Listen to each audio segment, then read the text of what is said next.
परमेश्वर की उपस्थिति जब हमारे बीच में है और हमने स्तुति करके, उसकी बड़ाई करके हमने उससे आशीष को ग्रहण किया है, आज का परमेश्वर का वचन जो हम सब के लिए है उस स्तुति को लेकर के है। प्रेज इज प्रोफेटिक, यानी कि स्तुति जो है वो भविष्य सूचक भविष्यवाणी है। अर्थात परमेश्वर की जब हम स्तुति करते हैं, जब हम प्रभु की स्तुति करते हैं तो निश्चित रूप से इस बात को यकीन रखें कि आप के लिए भविष्य में खूबसूरत चीज़ें रखी गई हैं। परमेश्वर की संतानें परमेश्वर की स्तुति के लिए बनाई गई हैं। We are the children of God, हम परमेश्वर की संतान हैं और हमें खुदा ने बनाया ही इसीलिए है, परमेश्वर ने हमें बनाया ही इसीलिए है कि हम हमारे द्वारा उसकी स्तुति होने पाए, हमारे द्वारा उसकी स्तुति होने पाए। यशाया 43 और उसकी 7वीं आयत में परमेश्वर के वचन में लिखा है, और परमेश्वर हमसे बात कर रहा है यहाँ पर। यशाया 43 अध्याय और उसकी 7वीं आयत, यहाँ पर परमेश्वर के वचन में कुछ इस प्रकार से लिखा है। परमेश्वर अपने बंदों से कुछ इस प्रकार कहता है और यहाँ लिखा हुआ है, पढ़ दें इसको। हर एक जो मेरा कहलाता है, लिखा है हर एक जो मेरा कहलाता है। परमेश्वर की ओर से कही गई बात है कि लिखा है, परमेश्वर ने कहा कि हर एक वो व्यक्ति जो मेरा कहलाता है, जिसको मैंने अपनी महिमा के लिए सृजा। लिखा है कि जिसको मैंने अपनी महिमा के लिए, परमेश्वर ने हमें अपनी महिमा के लिए सृजा है। इस संसार के लोगों के लिए नहीं सृजा कि हम लोगों की सेवा करें, हम लोगों की आराधना शुरू करें, वरन परमेश्वर ने हमें अपनी महिमा के लिए सृजा है। God wants us to glorify him, हम खुदा को अपने जीवन से हम स्तुति दें। और लिखा है कि जिसको मैंने रचा और बनाया है, खुदावन ने हमें रचा है, खुदावन ने हमें बनाया है और अपनी महिमा के लिए बनाया है, और हम परमेश्वर की संतान हैं। We are the children of God made for God's glory, परमेश्वर को महिमा देने के लिए हम बनाए गए। You are created for God's praise, हमारा परमेश्वर का हमें बनाना, जब परमेश्वर हमें बना रहा था तो वो हमें एक वाद्य यंत्र की तरह तैयार कर रहा था कि हमारे जीवन से किस प्रकार की ध्वनि निकलेगी। जिस प्रकार से जब हम गिटार को बजाते हैं तो एक ध्वनि निकलती है, जब हम कोई बांसुरी को बजाता है तो कोई ध्वनि निकलती है, जब कोई पियानो को बजाता है तो उसमें एक ध्वनि निकलती है। अजीजों, खुदा ने हमें एक ऐसे बाजों के रूप में तैयार किया है जिसके द्वारा से उसकी स्तुति हो सके। God made us for his own praise. You were created for God only, आप परमेश्वर की महिमा के लिए तैयार किए गए। And you are not created for the world, आप संसार में हैं तो, लेकिन आप संसार के लिए तैयार नहीं किए गए हैं, आप संसार की स्तुति करने के लिए तैयार नहीं किए गए हैं, आपको संसार की आराधना करने के लिए नहीं रखा गया संसार में कि आप संसार में लिप्त होकर के और इसी का एक हिस्सा बन जाएं। We are the children of God, हम परमेश्वर की संतान हैं और हम बाकी संसार से अलग लोग हैं। हमें परमेश्वर ने हमें अपनी महिमा के लिए तैयार किया है, और हमारा यानी परमेश्वर की संतान का एक प्राथमिक उद्देश्य है, एंड दैट इज कि हम परमेश्वर की स्तुति और आराधना करें। हमें बनाया ही इसीलिए गया है, और हमारे जीवन से अगर ये बात पूरी नहीं हो रही है तो कोई अपने आप को मसीही ना बोले, कोई अपने आप को परमेश्वर की संतान ना बोले, क्योंकि अगर हमारे जीवन में अगर मसीह है तो हम परमेश्वर की संतान हैं। अगर हम हमारे जीवन में हमारे सिर्फ होंठ ही खुदा की इबादत कर रहे हैं और हमारी जिंदगी उसकी खुदा की इबादत नहीं कर रही हो तो सब बेकार है। जरूरत इस चीज की है कि हमारा तन, हमारा मन, हमारा सोच, हमारा विचार, हमारा चलना, हमारी चाल चलन, हमारा सब कुछ जो कुछ भी है वो परमेश्वर की महिमा के लिए, हमारा जीवन परमेश्वर के हमारे जीवन के द्वारा से परमेश्वर की महिमा होनी चाहिए। We were made for praising God, हमारा बनाया जाना इसी पर्पस से है। खुदा ने हमें इसीलिए बनाया है। हम एक और स्थान पर चलेंगे और निकालेंगे हम लोग पहला पतरस 2 अध्याय और उसकी हम लोग 9वीं आयत पर पढ़ेंगे। यहाँ पर हम हैं कौन, खुदा हमें यहाँ पर बताता है। परमेश्वर का वचन हमें यहाँ पर बताता है कि हम हैं कौन। हम लोग अपने आप को मसीही बोलते हैं, तो हम किस रूप में मसीही हैं यहाँ पर हमें बेहतर पता चलेगा, इसको पढ़ सकें, इसको पढ़ दें। एक चुना हुआ वंश लिखा है कि परमेश्वर ने हमें चुना है, हमारा जो वंश है वो चुना हुआ वंश है। खुदावन ने हमें अपनी महिमा के लिए चुना है। The children of God are made to praise God. परमेश्वर की स्तुति के लिए परमेश्वर की संतान बनाई गई है। सृष्टि इसीलिए की गई है क्योंकि हमें उसकी स्तुति करना सोता है। हमें बनाया ही इसी पर्पस के लिए गया है। तुम एक चुना हुआ वंश हो और राजपदधारी याजकों का समाज। लिखा है कि खुदावन ने हमें याजकों का समाज ठहराया है। याजक कौन होता है? जो खड़ा होता है परिवार के एक बड़े पिता के तौर पर और वो अपने परिवार को संभालता है। खुदावन ने हमें याजकों का समाज तैयार किया है। सिर्फ क्रियाकलापों को, वचन को बांटना हमारा काम नहीं है। एक पादरी का काम, एक याजक का काम जो है कलीसिया के लोगों के साथ में मिल करके, कलीसिया के लोगों के जीवन में आकर के बहुत सारा काम करने का होता है। और इसीलिए राजपदधारी याजकों का समाज है हम लोग, और बहुत खास लोग हैं। आगे पढ़ दें। और पवित्र लोग और परमेश्वर की निज प्रजा हो। लिखा हुआ है कि हम पवित्र लोग हैं। हमारा पवित्र होना बहुत जरूरी है। खुदा को जो लोग खुदा की इबादत कर रहे हो उनका पवित्र होना बहुत बहुत आवश्यक है, जिसके बिना हमारी स्तुति, हमारी आराधना परमेश्वर के निकट ग्रहण योग्य नहीं ठहरेगी। इसलिए जरूरी है कि खुदा से उस पवित्रता को मांगे। हम अपने तौर तरीकों से हम पवित्र नहीं ठहर सकते। वो खुदा ही है जो हमें पवित्र ठहराता है। वो पवित्र आत्मा है जो हमें पवित्र करता है। परमेश्वर के निकट आने के लिए हमारे लिए मार्ग को खोलता है कि हम परमेश्वर के निकट जा करके उसकी स्तुति और आराधना हम कर सकें। और लिखा हुआ है कि जैसे कि पढ़ा गया और लिखा हुआ है, तुम परमेश्वर की निज प्रजा हो। सिर्फ प्रजा नहीं हो, लिखा है परमेश्वर की निज प्रजा हो। हम खुदा के लोग हैं और खुदा की निगाह अपने लोगों पर बनी रहती है। और आगे पढ़ दें। इसलिए जी, जिसने तुम्हें अंधकार में से अपनी अद्भुत ज्योति में बुलाया है। परमेश्वर ने आपको अंधकार से निकाला है। अहम चीज ये लिखी गई है इसमें कि परमेश्वर ने हमें अंधकार से निकाला। परमेश्वर नहीं चाहता उसके बच्चे अंधकार में रहें। वो नहीं चाहता, परमेश्वर नहीं चाहते कि उसके बच्चे परेशान हो इस संसार में। इस संसार में तुम्हें क्लेश होता है, बाइबल बताती है, लेकिन परमेश्वर का आत्मा जब क्लेश इस संसार में है, उसमें रह करके, इस संसार में रह करके वो हमारी सामर्थ्य बनता है, वो हमारे साथ चलता है।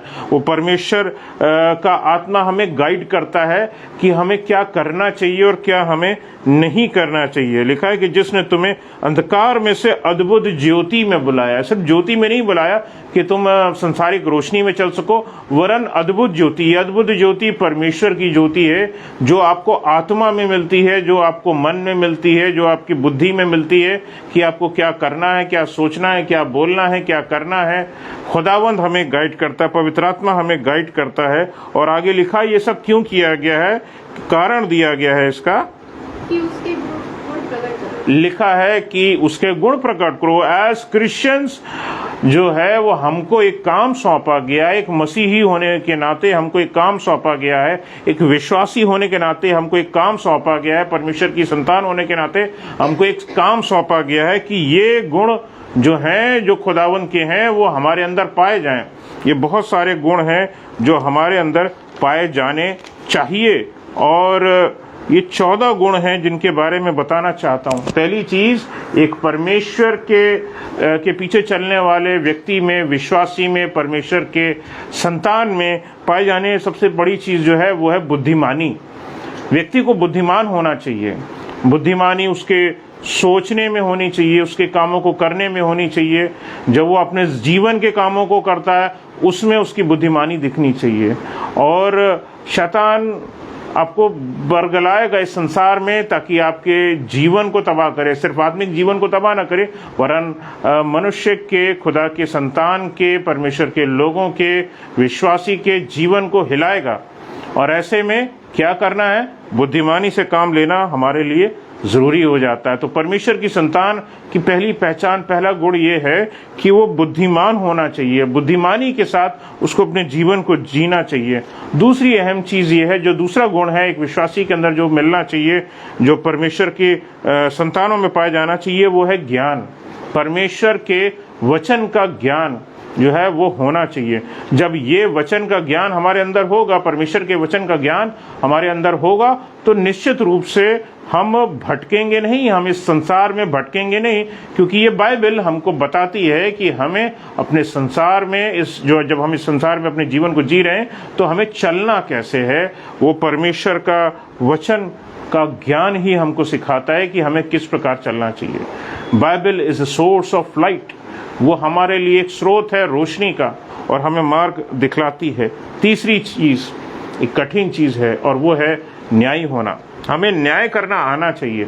न्याय बहुत लोगों को पसंद नहीं आता, लेकिन न्याय हमें हर चीज़ के लिए करना आना चाहिए। हमें व्यक्ति के लिए न्याय करना आना चाहिए, हमें स्वयं के लिए न्याय करना आना चाहिए। बहुत सारे लोग जो होते हैं कि अपने कामों में, एक काम में लिप्त हो गए तो उसी काम में लिप्त रहते हैं, उन्हें और कामों की सुध नहीं रहती, वो उस काम के पीछे पड़े रहते हैं। वो अपने लिए न्याय नहीं कर पाते कि उन्हें थोड़ा समय अपने लिए भी रखना चाहिए।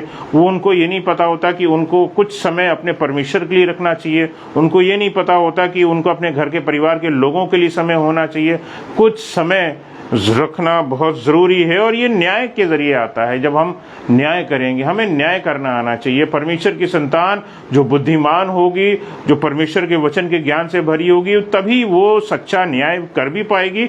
नहीं तो वो सच्चा न्याय अपने जीवन में नहीं कर पाएगी। दूसरों के साथ तो असंभव है, पहले खुद के साथ न्याय करना बहुत ज़रूरी है। This is a very big thing जो हम लोग ध्यान नहीं देते हैं। परमेश्वर की संतानें ध्यान नहीं देती हैं और उनको ध्यान देना ज़रूरी है। विश्वासियों को इस बात का ध्यान रखना चाहिए। और दूसरी चीज़ ये है, सत्य पाया जाना चाहिए उनके अंदर। इट्स वेरी नेसेसरी कि सच्चाई के साथ अपने आत्मिक जीवन को जीना है, और ये बहुत अहम चीज़ है।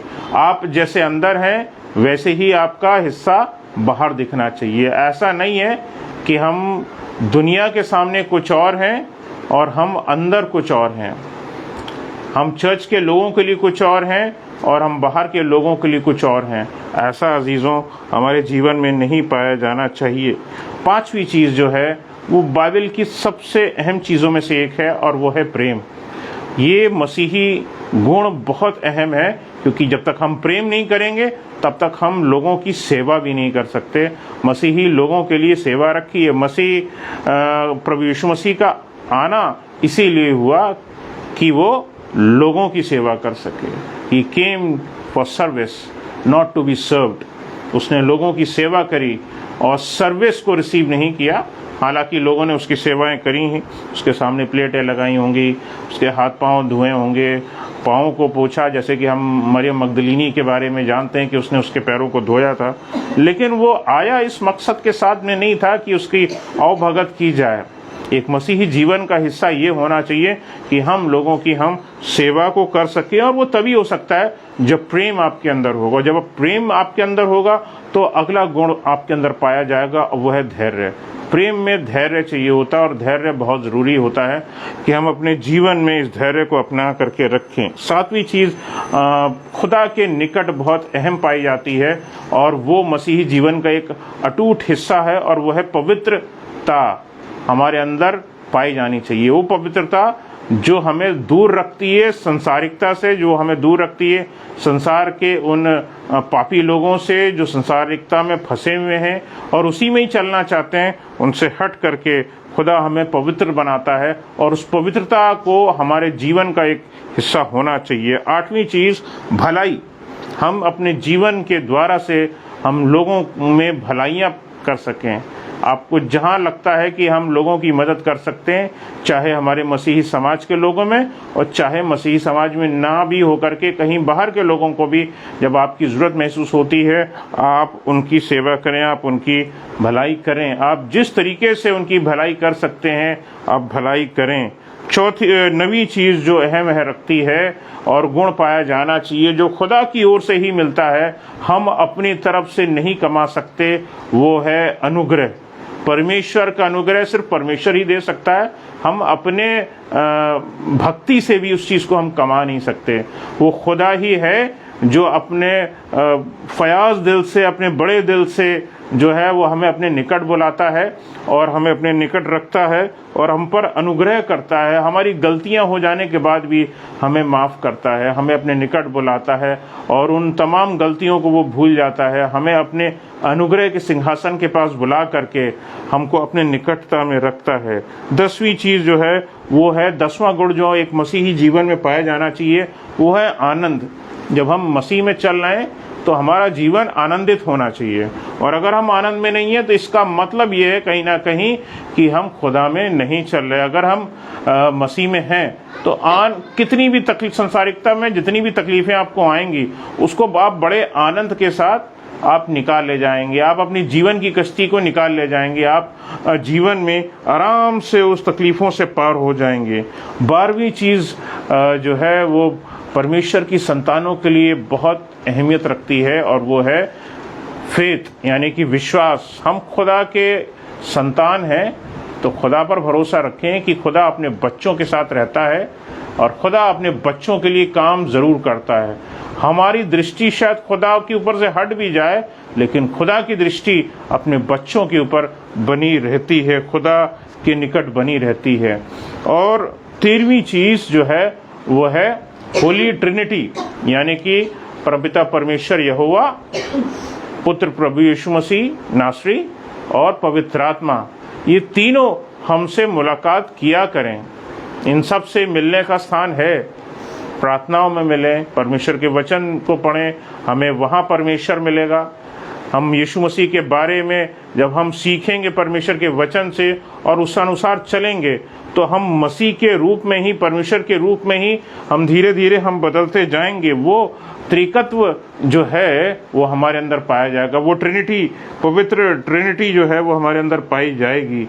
और 14वीं चीज़ जो है वो है सामर्थ। जब आप मसीही हैं तो ये बात निश्चित रूप से अपने आप को जान लीजिए, आप किसी भी तौर से आप कमज़ोर नहीं हैं, परमेश्वर आपके साथ में है, आप सामर्थी हैं और सामर्थ्य आपके अंदर पाई जाती है। If you are a believer and if you are not thinking, अगर आपको लग रहा है कि मेरे द्वारा ये संभव नहीं हो सकता, मैं बताना चाहता हूँ कि शैतान आपको भरमा रहा है।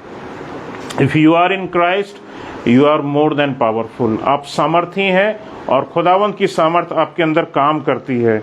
एक जगह चलेंगे, निकालेंगे इफिसियों की पत्री जो है, इफिसियों की पत्री 3रा अध्याय और उसकी 8 से लेकर 10वीं आयत के बीच में जो लिखा है उसको हम लोग पढ़ेंगे। इफिसियों 3:8 से लेकर 10वीं आयत तक पढ़ेंगे हम लोग। मुझ पर जो सब पवित्र लोगों में से छोटे से भी छोटा हूँ, ये पौलुस जो है अपने विषय में बोल रहा है, मैं छोटों में से छोटा हूँ। ये मसीही लोगों की पहचान होनी चाहिए कि हम अपने आप को संसार में बड़ा ना दिखाएं, और सच्चाई ये है कि क्या संसार में और क्या परमेश्वर के निकटता में हम छोटे ही हैं। खुदावंद महान है और खुदा जिसको उठाए और जिसको बैठाए, खुदा जिसको बड़ा करे और चाहे जिसको खुदा छोटा करे। हमारी ज़रूरत यही है कि हम अपने आप को छोटा ही समझें, जैसे कि ये इसने अपने आप को छोटा बनाया। आगे पढ़ दें। यह अनुग्रह हुआ कि मैं अनजातियों को मसीह के अगम्य धन का सुसमाचार सुनाऊं और सब पर यह बात प्रकाशित करूं, सब पर ये खुदा का वचन प्रकाशित करे। क्या वचन प्रकाशित करे? कि उस भेद का प्रबंध क्या है जी, जो सबके सृजनहार परमेश्वर में आदि से गुप्त था। लिखा है कि जो आदि से जो चीज गुप्त थी लेकिन अब खोल दी गई है। आगे पढ़ दें। ताकि आप कलीसिया के द्वारा परमेश्वर क्या करे? विभिन्न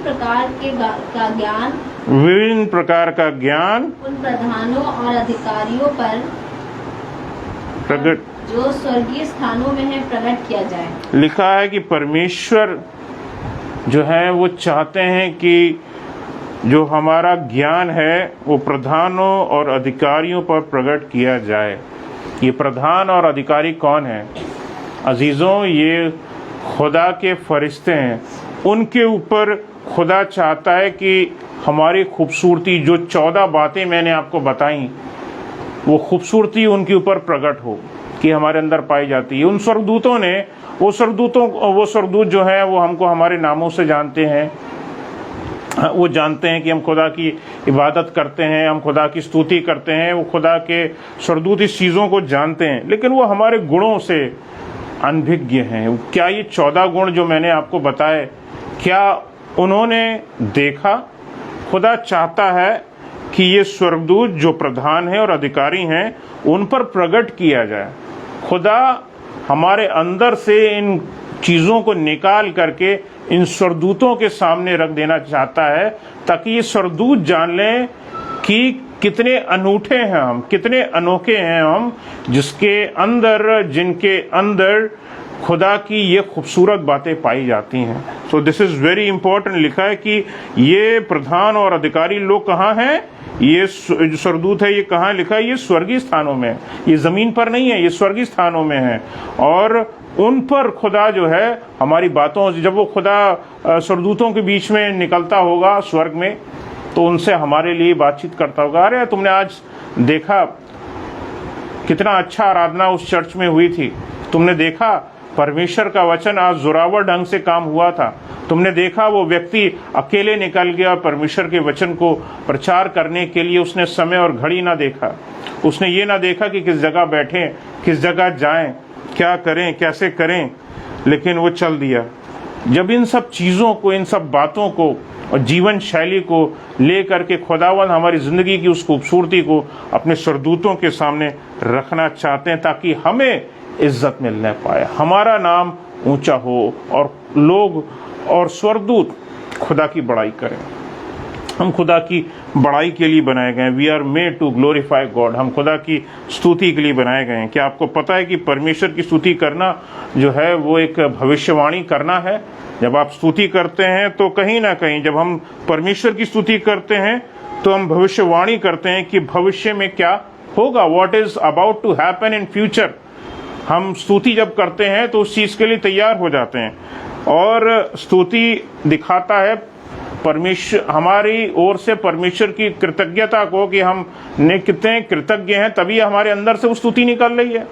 खुदावंद ने हमारे लिए कुछ किया, तब हम पलट करके हम उसकी स्तुति कर रहे हैं ना। हम किसी की तारीफ हम तभी करते हैं जब अगला हमसे मिल करके रहता है और हमारे लिए कुछ अच्छा कर देता है। तो हमारे मुंह से खुदा के लिए स्तुति, बड़ाई तभी होती है जब वो हमारे लिए कुछ करते हैं और हम कृतज्ञ पाते हैं अपने आप को, तब हमारे मुख से निकलती है। और वो पवित्र आत्मा ही हमारे अंदर डालता है कि कृतज्ञ बनो, और वो चीज़ हमारे अंदर पाई जाती है। जब हम परमेश्वर की स्तुति करते हैं तो हम भविष्यवाणी करते हैं। अजीज़ों, स्तुति हमारी कृतज्ञता है परमेश्वर के प्रति, जो उन्होंने अतीत में हमारे साथ किया है। अपने जीवन के जब भी हम पहलुओं को हम कलीसिया में खड़े होकर के गवाही देते हैं कि खुदावन ने हमारे साथ में ये बड़ा काम किया, जब हमें लगता था चीज़ें असंभव हैं, हमारे लिए हो नहीं पा रही हैं, तब खुदावन ने हमारे लिए मार्ग को खोला था, हमारे दुख को आनंद में बदल दिया था। और खुदा की बड़ाई होती है उसके ज़रिए से। और भविष्य जब हम स्तुति करते हैं ना, तो खुदा, व्हाट डू यू अर्न, आप क्या कमाते हैं? जब आप खुदा की स्तुति करते हैं तो आप क्या कमाते हैं अजीज़ों? आप खुदा का फेवर कमाते हैं। अजीज़ों, फेवर बहुत बड़ी चीज़ है कि हम खुदा का फेवर कमाएं, क्योंकि खुदा के फेवर के द्वारा से हमारा भविष्य भी सुरक्षित हो जाता है। Our future is secured in Christ. हम सिक्योर हो जाते हैं, हम परमेश्वर में सिक्योर हो जाते हैं।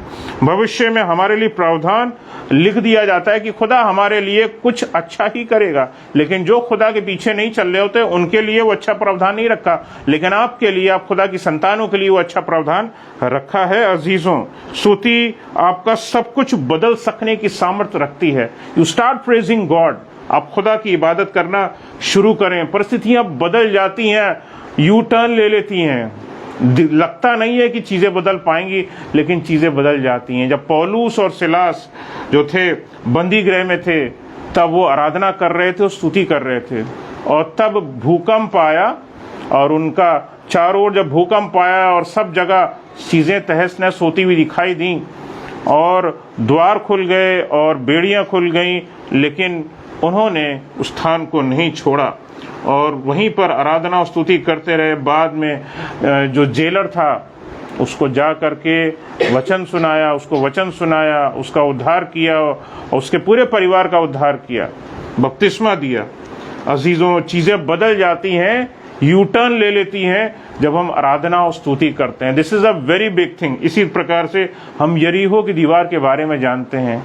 जब स्तुति और आराधना कर करके जब इंसान चक्कर लगा रहा था, तो एक बार में क्या होगा, दो बार में क्या होगा, सब शांत था ना। सातवीं बार में जब चक्कर लगाया है, ढोल ताशे नगाड़े डफली सब ले करके गाते गाते बजाते हुए जब यरीहो की दीवार कल, जिसको लगता था कि असंभव लगता था कि इस दीवार को कैसे फांदेंगे, इस दीवार को कैसे तोड़ेंगे, इसके पार जाना तो असंभव है, खुदावंद ने वो दीवार को ढा दिया। अजीजों, praise has lot of power.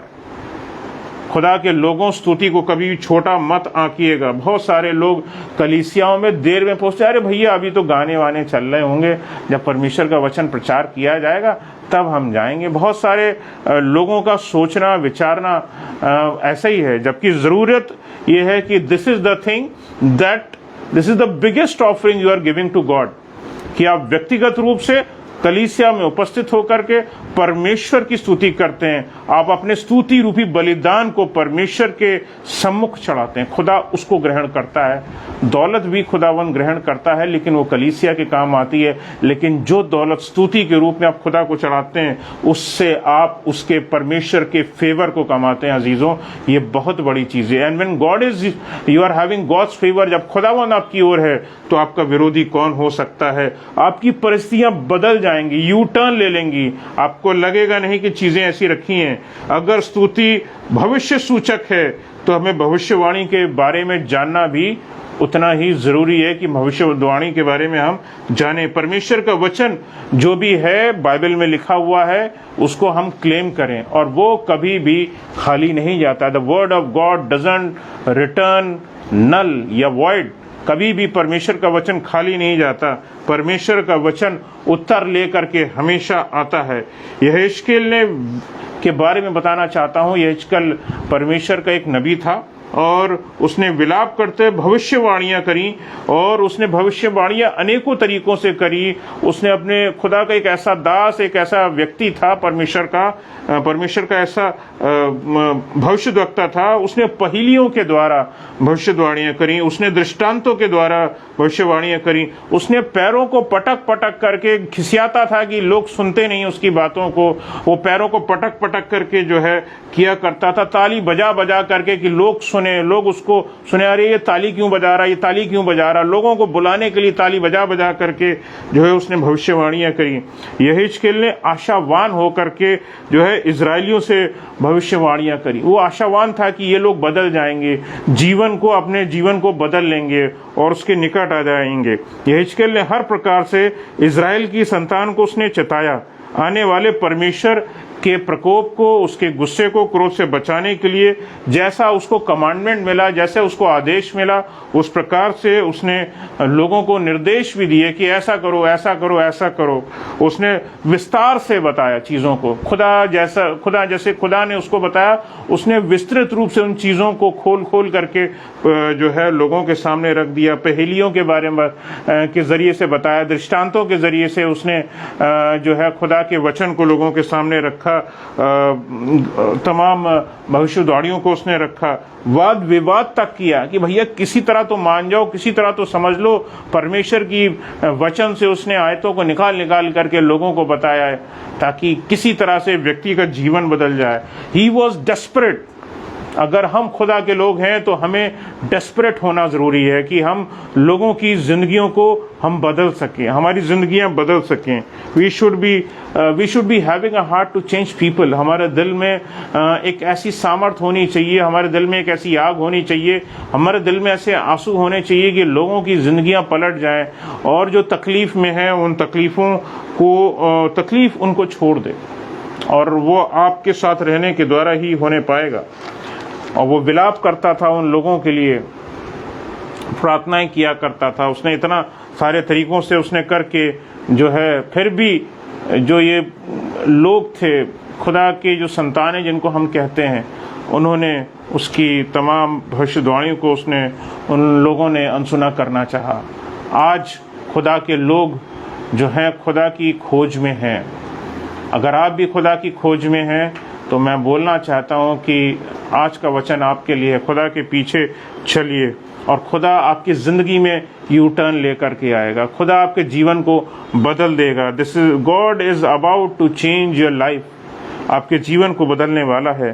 परमेश्वर का आत्मा जब यहेजकेल में समाया तो एक बहुत ही खूबसूरत जिक्र है जो यहेजकेल 37 में मिलता है और उसकी 1 से 10 आयत के बीच में मिलता है और लिखा है कि परमेश्वर का आत्मा जो है उसको ले गया, यहेजकेल को ले गया और सूखी हड्डियों की तराई में ले गया।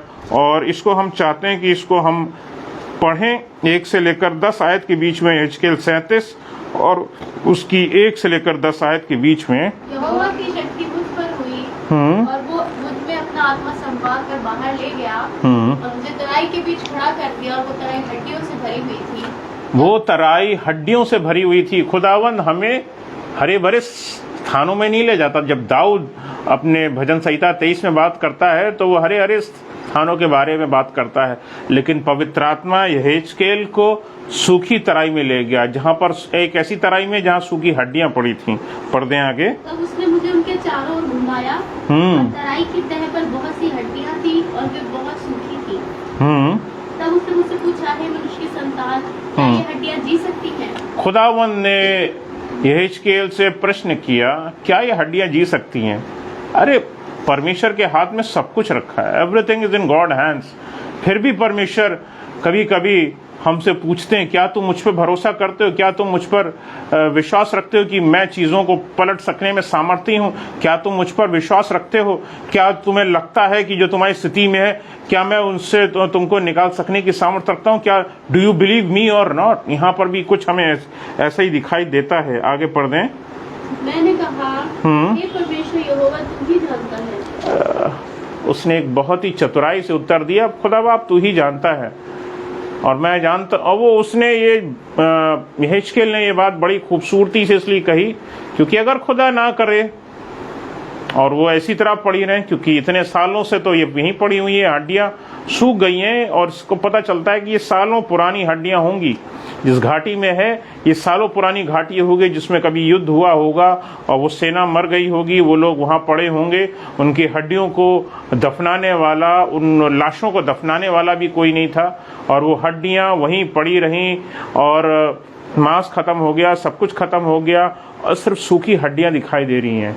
और परमेश्वर के दास से परमेश्वर पूछता है, व्हाट डू यू थिंक? तुम्हें क्या लगता है? और इतना खूबसूरत आंसर हमें यहेजकेल के द्वारा से मिला। खुदा बाप तू ही जानता है, तूने क्या इनके लिए सोच रखा है, तू ही बेहतर जानता है। आगे पढ़ दें। तब उसने मुझसे कहा, इन हड्डियों से भविष्यवाणी करके कह, ये सूखी हड्डियों, यहोवा का वचन सुनो। अजीजों, परमेश्वर हमसे बोलना ये चाहता है, प्रोफेसाई इन डेड सिचुएशन। खुदावन चाहता है कि आपको लगता है कि सामने वाला व्यक्ति जो है वो बड़े क्लेश में है, वो बड़े क्लेश में है, वो बड़े दुख में है, वो बड़ी तकलीफ में है। Time is now, time is now. अभी समय है जब आप प्रोफेसाई करें। प्रोफेसाई इन योर डेड सिचुएशन।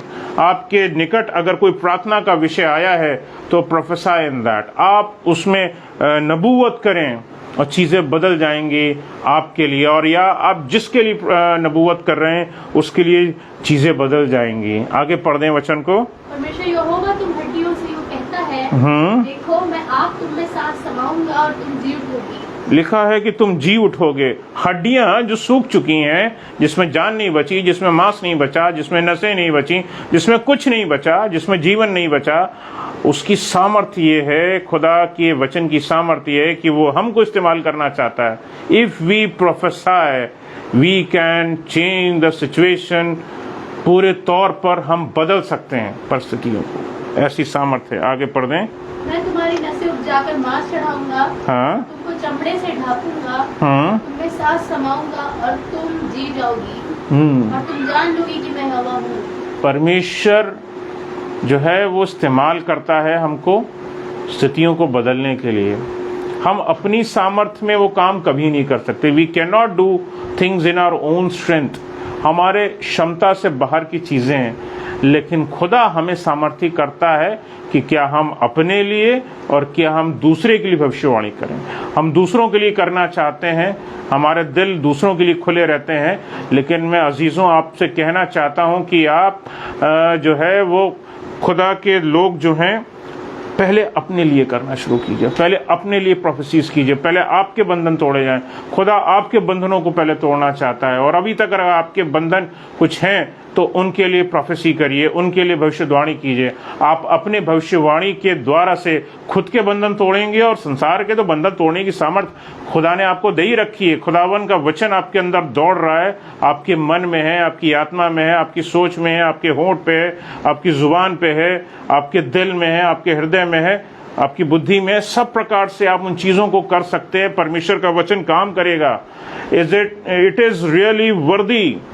परमेश्वर काम करता है, परमेश्वर का वचन काम करता है। नूह को 120 वर्ष लग गए कि परमेश्वर उसको और उसके पूरे परिवार को चुने कि हाँ, ये भला व्यक्ति है, इस पूरे संसार को मैं तबाह कर दूं और मैं फिर क्या नए सिरे से एक नए आदम का और नए हव्वा को मैं पैदा करूं। परमेश्वर ने खोजा पूरे संसार में, क्या कोई है, क्या कोई है, क्या कोई है। इट टुक अबाउट 120 ईयर्स, 120 साल लगा परमेश्वर को खोजने में कि कौन धर्मी है, कौन इस लायक है जिसको मैं बोल सकता हूं, जो मेरे निकट है, जो मेरे दिल के करीब है और उसके अंदर कोई खोट नहीं पाई जाती। तो खुदा ने नूह को और नूह के परिवार को चुना, और उसको ये काम करने में 120 साल लगे परमेश्वर को। कभी कभी मैं बताता हूँ, आप सोचते होंगे कि एक बार में दुआ कर ली, शायद काम बन गया अजीजों, लेकिन मैं बताना चाहता हूँ कि समटाइम्स एक बार की प्रार्थना और एक बार की प्रेस से बदलाव नहीं आता। हमें कई बार 7 चक्कर लगाने पड़ते हैं, हमें कई बार स्तुतियों का बाड़ा हमें लगाना पड़ता है, हमें स्तुतियों पे स्तुति हमें चढ़ाते रहना होता है, और खुदा हमारे लिए काम करता है। कीप डूइंग इट, करते रहिए इस चीज़ को, स्तुति करते रहिए, प्रार्थना करते रहिए, और वो बड़े काम हो जाएंगे जो लगता था कि असंभव है अजीज़ों। और कभी भी अपने आप को बदलने की स्थिति में मत पाइए कि जब आपको लग रहा है कि आप सोच क्या रहे हैं, आप समझ क्या रहे हैं, आपकी बुद्धि आपको धोखा देती है, आपकी आंखें आपको धोखा देती हैं। संसार में जब आप देख रहे होते हैं, ये चीज़ें आपको धोख रही होती हैं। लोग आपसे बहुत कुछ कानों में डाल रहे होंगे, लेकिन उनकी मत सुनिए। और खुदा का वचन आपसे क्या बोलता है, इसको जानना बहुत ज़रूरी है। आप खुद क्या सोच रहे हैं वो भी उतना अहम नहीं रखता अजीज़ों। परमेश्वर का वचन क्या कहता है वो बहुत अहम रखता है, और उसको आपने कैसे रिसीव किया अपने लाइफ में, ये बहुत ज़रूरी है। इट्स नॉट अबाउट फीलिंग, ये हम क्या सोचते हैं, क्या हम समझते हैं, ये उस फीलिंग के बारे में नहीं है। प्रोफेसी जो है ये एक लगातार चलने वाली प्रक्रिया है, ये रुकेगी नहीं। या परमेश्वर ने अगर आपको एक बार इस्तेमाल कर लिया अजीज़ों, और खुदावन ने आपके द्वारा से किसी के लिए प्रोफेसी करवा दी, तो मैं आपको बताता हूं कि आप रुकने वाले नहीं है। खुदावन आपको एक फुल स्टॉप लगा करके रोक नहीं देगा, वो लगातार चलने वाली प्रक्रिया है। जिस प्रकार से आपके हृदय से, आपकी आत्मा से जैसे प्रेज निकलती है, जैसे स्तुति निकलती है, और वो निकलती रहती है। खुदा के बड़े काम आपके जीवन में होते रहते हैं, और आपके द्वारा से प्रभु की स्तुति होती रहती है। जब प्रभु की स्तुति होती रहती है, if praise is happening in your life, prophecy also will happen in your life. आपके लिए भविष्यवाणियां आपके जीवन में काम करेंगी। अपने लिए खुद भविष्यवाणियां कीजिए अजीजों, अपने लिए खुद भविष्यवाणियां कीजिए। जब आप स्तुति करना शुरू करेंगे, God will start blessing you. परमेश्वर आपको आशीष देना शुरू करेगा। When God will bless you, you will receive his favour. आप खुदा के फेवर को अपने जीवन में रिसीव करेंगे। जब आप छोटी सी एक टाइट देते हैं अपने जीवन में, सोचते हैं कि हम क्या करेंगे, हम छोटा सा एक टाइट देते हैं, हम छोटा सा हम दशमांश देते हैं, अपने जीवन की कमाई से निकाल करके हम उठा करके हम समर्पित करते हैं। एक पौधा अजीजों, एक छोटा सा बीज जब बोया जाता है ज़मीन में तो बहुत छोटा होता है, लेकिन वो धीरे धीरे जब उसी को हम उस काम को हम करते रहते हैं अजीज़ों, उसका अंतर क्या आता है कि एक वक्त वही बीज निकल करके पौधा बनता है, फिर आगे चल करके वही बड़ा वृक्ष हो जाता है। खुदावंद हमारी उसी मेहनत को देखता है कि किस प्रकार से तुम काम करते हो, क्या लगन है तुम्हारे अंदर इस चीज़ को करने की। टाइट तो मैंने एक एग्जाम्पल लिया है अजीज़ों, क्या वो लगन है आपके अंदर? अगर आप उस बीज को बोते रहेंगे, if you keep prophesying about the things, अगर आप प्रोफेसी करते रहेंगे उस चीज़ के लिए, चीज़ें बदल जाएंगी। मैं विश्वास करता हूं कि बदल जाएंगी। फर्स्ट प्रोफेसाई फॉर योरसेल्फ, अपने लिए भविष्यवाणी कीजिए, और मैं विश्वास करता हूं कि आप दुनिया के लोगों के लिए भी भविष्यवाणी कर पाएंगे, दुनिया की परिस्थितियां भी बदलने पाएंगी आपके द्वारा से। खुदावन आपको इस्तेमाल करेगा, चीज़ें बदल जाएंगी। So start praising God and you will see the world change. आप अपने संसार को बदलता हुआ देखोगे, और आपके द्वारा से संसार में जो लोग हैं उनमें बहुत सारे बदलाव आएंगे। उनके अंदर बहुत सारी तकलीफ़ें जो थी, जिन बंधनों में पाए जाते थे, खुदावंद ने आपको चुना है कि आप लोगों के बंधनों को तोड़ सकें, आप उनके बंधनों को तोड़ दें। और खुदा चाहता है कि पहले आप खुद अपने बंधनों को तोड़ें। You break your own shackles, आप अपनी बेड़ियों को खुद तोड़िए और खुदावंद आपको आज़ाद